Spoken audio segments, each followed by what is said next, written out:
மரங்களின் நாட்டுப்பற்றும் ஆங்கிலேயரிடம் காட்டிய எதிர்ப்பும். வீரத்தமிழன் விதைத்த மரம் கூட தன் தாய்நாட்டுப்பற்றை எப்படி வெளிப்படுத்துகிறது பாருங்கள்.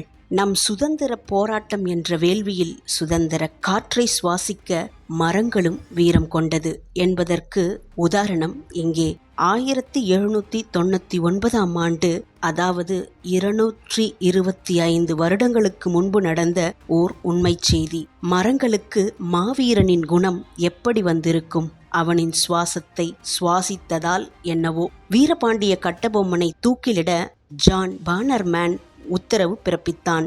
அதற்காக தேர்வு செய்யப்பட்ட இடம்தான் புளியமரம். பாஞ்சாலங்குறிச்சியில் சாலையின் வடபுறத்தில் அகிலாண்ட தம்மை கோவிலின் சன்னதியிலே ஒரு புளிய மரம் இதற்காகவே நின்று கொண்டிருந்தது. தனக்கு ஏற்பட போகும் அவமானத்தை நினைத்து நினைத்து உடல் குன்றியதாலோ என்னவோ அந்த மரம் குட்டையாய் வளர்ந்து கட்டை புலி என்று பெயர் பெற்றிருந்தது.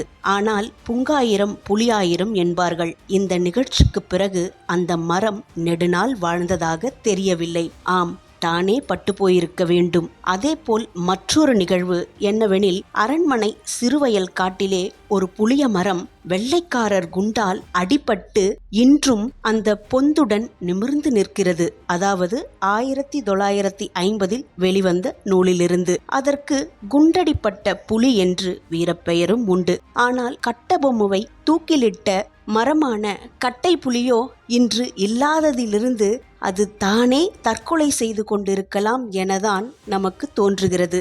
மரங்களுக்கு அப்படி உயர்குணம் இருந்தாலும் இருக்கலாம். மனிதன் ஆச்சரியப்படுவதற்கு இல்லை.